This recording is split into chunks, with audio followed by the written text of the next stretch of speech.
All right, so yeah, I guess let's get going because I don't know. I'm guessing Aiden is out because he's sick. I don't know about Colton, Caitlin, and Jason. But what we're talking about, Alex, while you're gone, is we're literally at every event. We're involved in everything, whether it's a club where you're shooting it or you're just on scholarship. So take good care of yourself. I've already been sick this year. Zoe's just now back.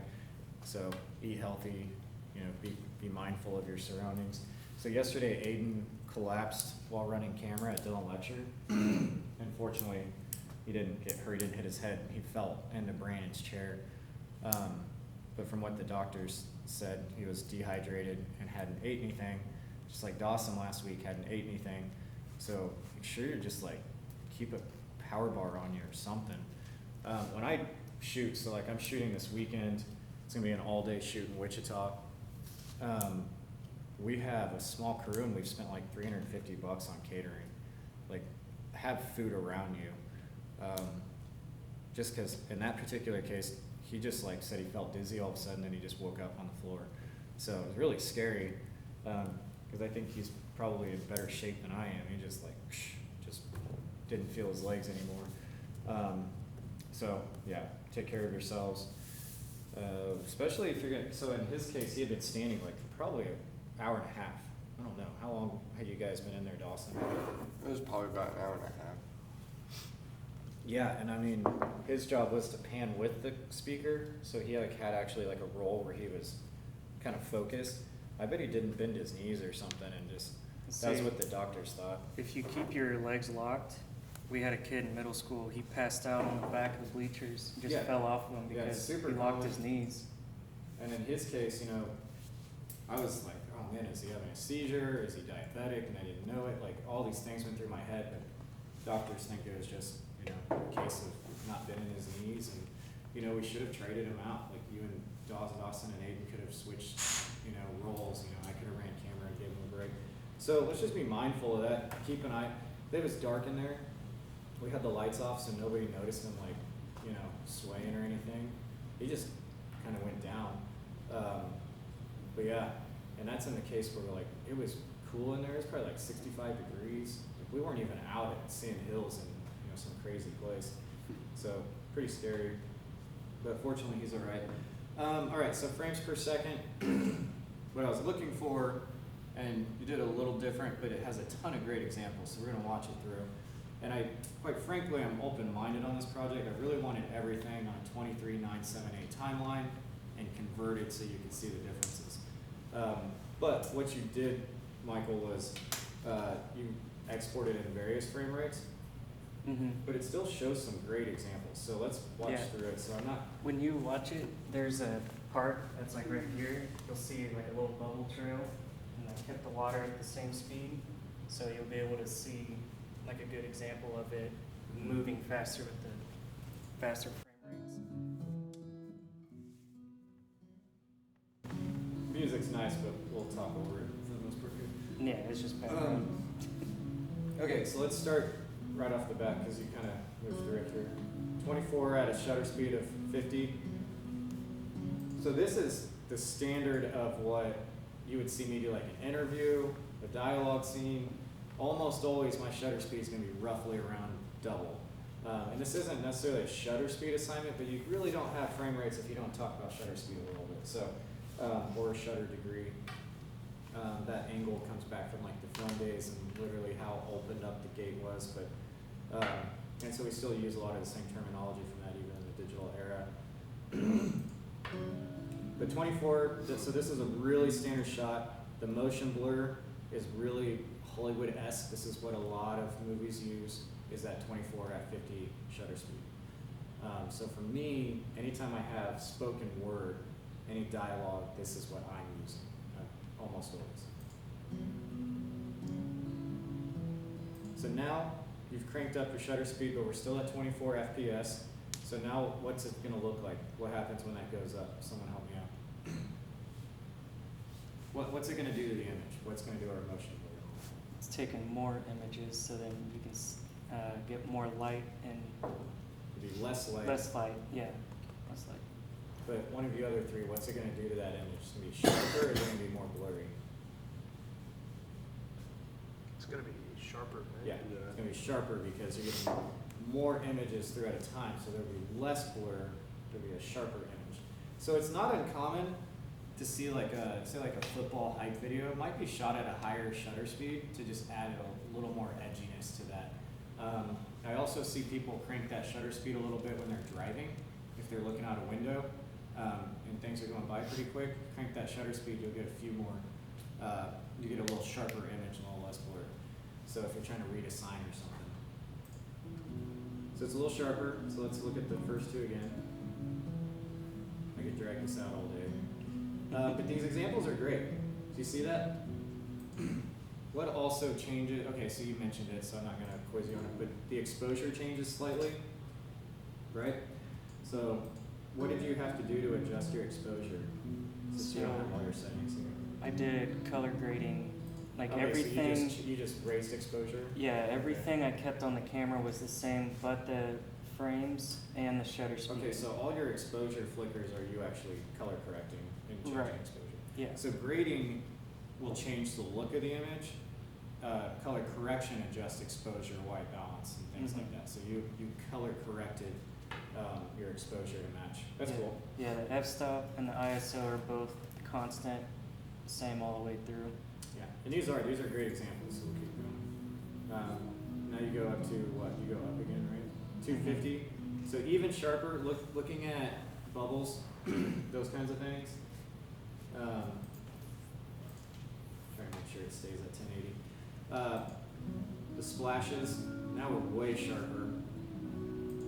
Here, you've gone, and you cannot go lower on shutter speed than your frame rates. It just isn't possible to keep it open longer than a frame per second. But now we're going to be super blurry, or just a nice dreamlike.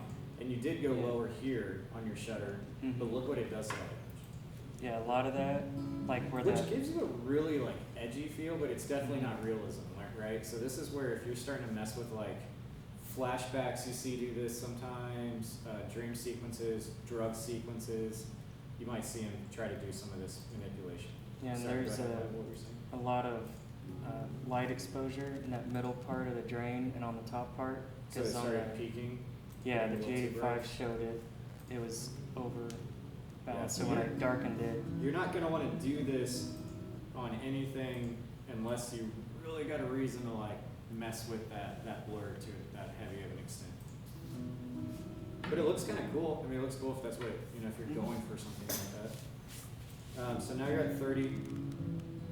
Just a little under, I would go to 60 on that shutter speed.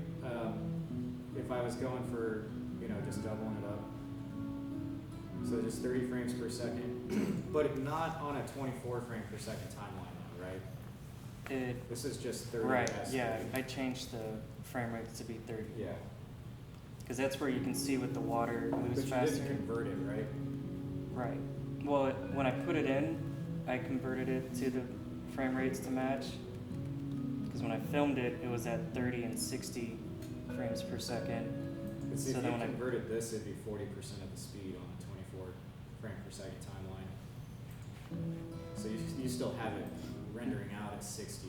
Yeah, because in DaVinci, I changed it back to 60 so I can get that look. So now you have 60 frames per second, which will also, and this is when they talked about The Hobbit, was rendered out at 48 frames per second. It actually made people a little sick on test audiences. Kind of like what happens at the Cosmosphere with the IMAX theater. It just gets to be, it literally will give you like a motion sickness. That extra frames per second was just throwing audiences off when it was double what they were used to. But they wanted it to look extremely sharp and realistic, so. And it's 60 yet. And that's kind of a cool image. I mean, I wouldn't want to do it so much for a documentary, but if you're going for music videos, like to get really edgy, things like that.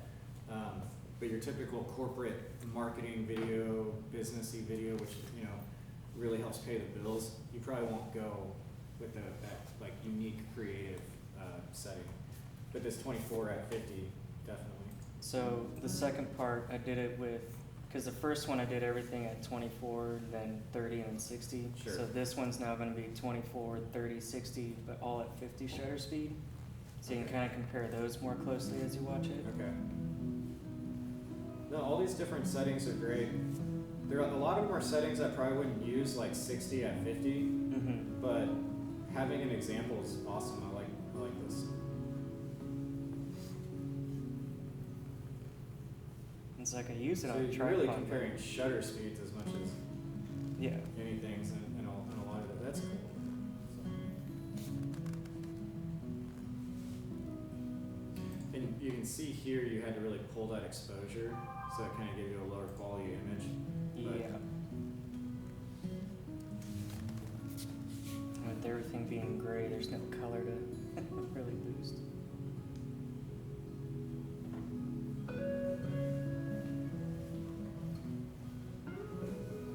There's that slow shutter speed again.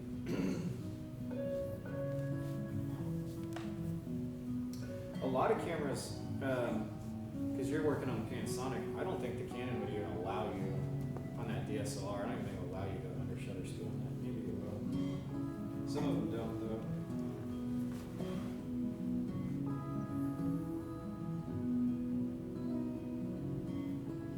So these are cool. Fire is always a great, fire and water. Those elements work really great for these types of examples. Yep. So 8 FPS, And so- going under, and 48. And this is what the Hobbit was at, not shutter speed, but 48 FPS. Mhm. You kind of see how that has a little faster feel to it, and I guess test audiences were like not ready for that, and it kind of just made them feel queasy. All right, so what do you guys want to look at, talk about? What did you take from it, Michael, whoever? Did you do this by yourself? Yeah. Yeah. Next, that was like the first shot I wanted to do because I knew I could get it to flame up really easy. Mm-hmm. I figured that'd be good to see fire at different shutter speeds. Because Do you- it's Let's see, we shot those on the EVA one. I really wanted to see some of the bottle drops. It's kind of annoying, but no, this is all great. well, Alex has the Yeah, the Bottle bottle shots. drops are on the SD They are on card here? view, yeah. Oh, I didn't get it yet.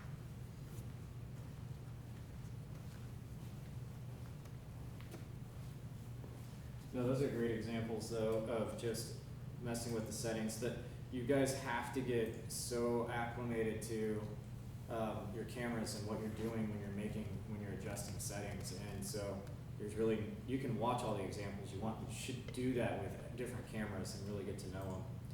All right, so you got a hyperlapse here.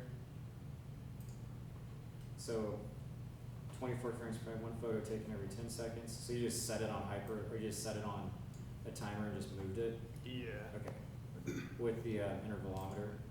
Yep.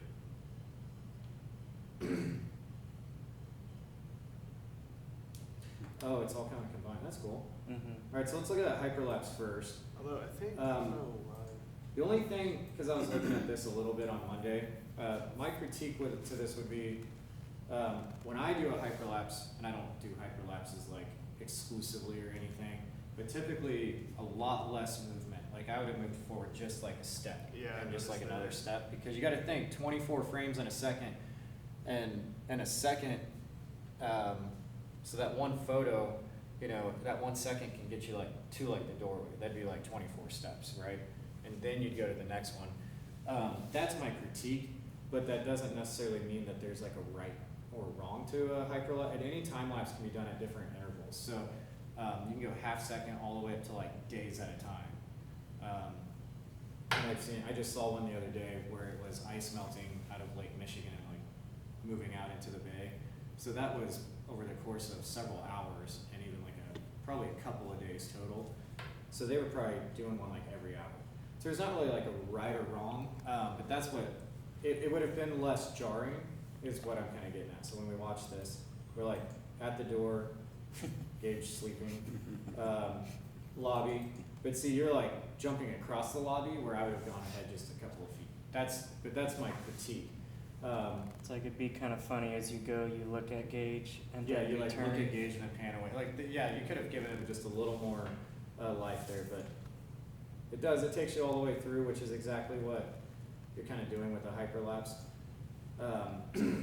Was that you and Aiden that did that one? It was kind of all of us as a group, but I think Aiden and Colton mostly ran the camera. That was when I was just filming them doing it for behind the scenes. I don't know that like all of you guys standing there would have been very helpful on a hyperlapse. That's really a solo kind of thing, but that's all right. All right, so 96 frames per second converted to 24. This conversion was done in camera, right? I think so. Yeah, because it came out like that when we were Yeah. watching. So, bubbles. That's pretty cool. We spent a lot of time just getting that depth of field down, finding a different finding a different filter, because you guys used a polarizer to cut through the glass. Various lighting to contrast colors, so you're mixing, your orange and your green or something, a reddish to a purplish, thinking your color wheel. So when we're sitting here just talking 96 frames per second converted to 24, there's a lot of other stuff that has to come in to consideration with that too, right? The right tripod, the right lens, the right sensor, getting your framing right, being perpendicular with your shot there so that it's balanced well. There's a whole lot of advanced techniques that go into any sort of product shooting, but especially before you even consider like whether you're working for Gatorade or whatever. There's so many things to consider. Your SD card has to be fast enough to shoot variable frame rates at that megabytes per second, or megabits per second. And you had a 120, let's look at that.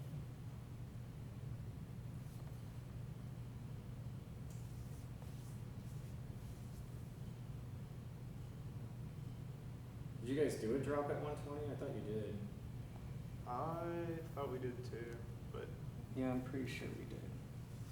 I can check the drive. I don't know, I think that's the first time someone's opened up a pop underwater sprinkler.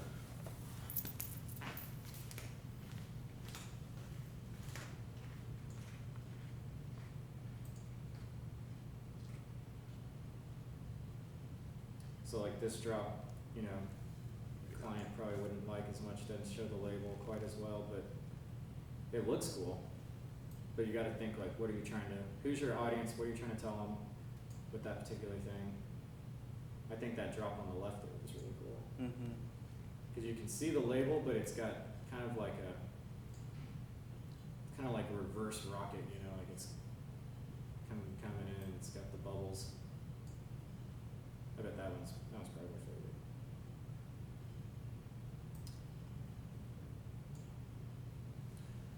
So yeah, there's a lot of things to keep in mind when you're doing this.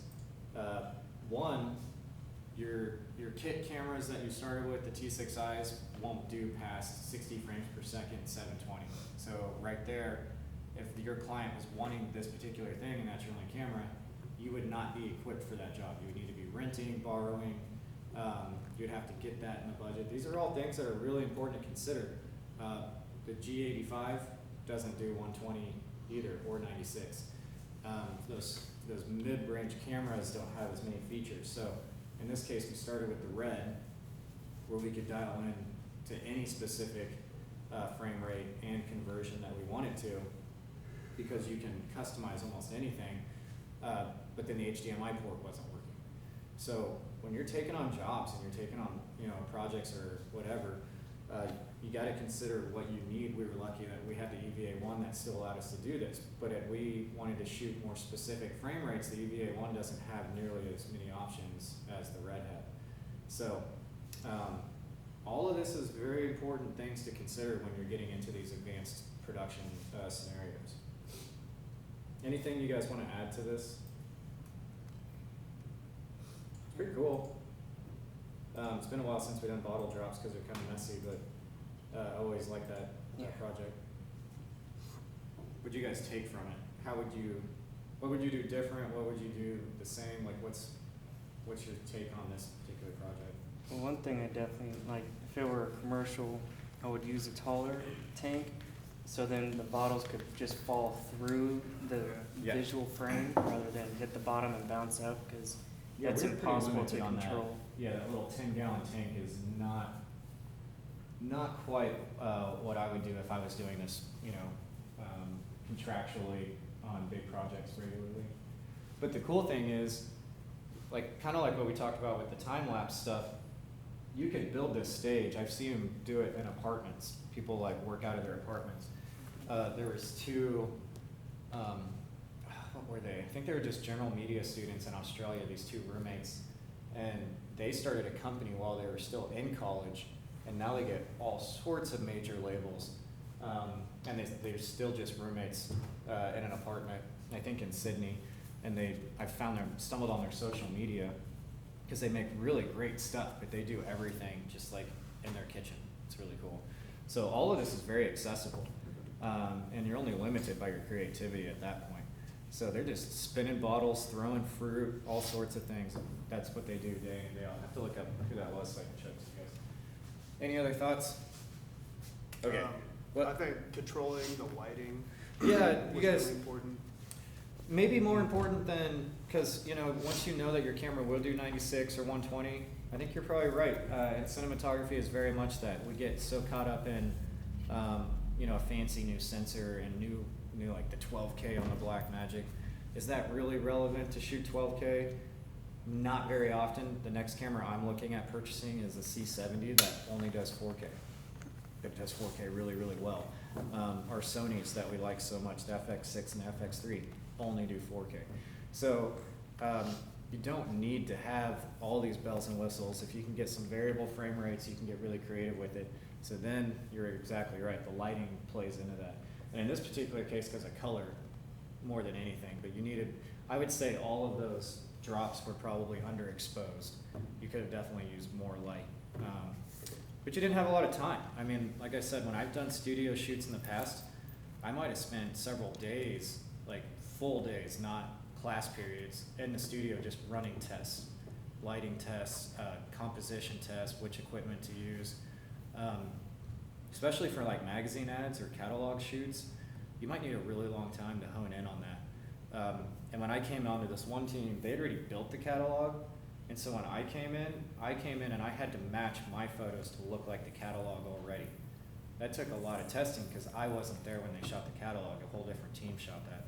So to match everything down to color, composition, framing, sharpness, depth of field, there's a lot of testing that goes in there. But you can make a ton of money doing it too. It's really solid work, especially if you have a catalog with several thousand items.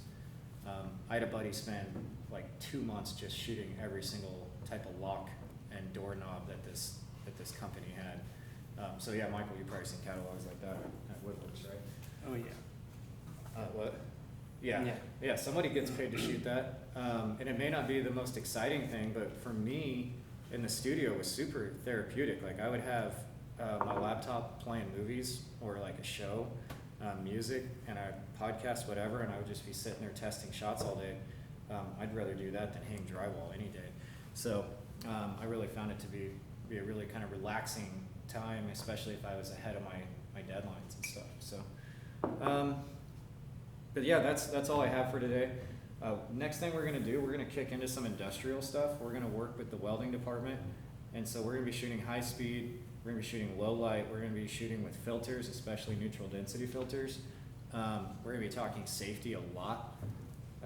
I'm out all next week, so except Monday. I should be here Monday, but Joey will be subbing, and so we'll try to figure out if you guys are gonna go to the welding department as a team with Joey, or if we're gonna try and plan that around that. So that's the next couple things. And then the Dark Star project, all of you have an intricate role in that at some point or another. So I know Colton wants to start building that set. Caitlin just emailed me and said she's sick. I know Aiden had that incident yesterday. Start So working on it as soon as we're better. that, I guess, you know, that's the thing, like, it's not exactly COVID, but yeah, there's a lot going around, and so, I'm not worried about us getting like quarantined as much, but definitely, you know, take care of yourselves. So stay healthy, can't do much. And if you are sick, stay home. You know, you don't wanna get anyone else sick, and you're not gonna get better out for pushing it, so. All right, cool guys, I'll see y'all later.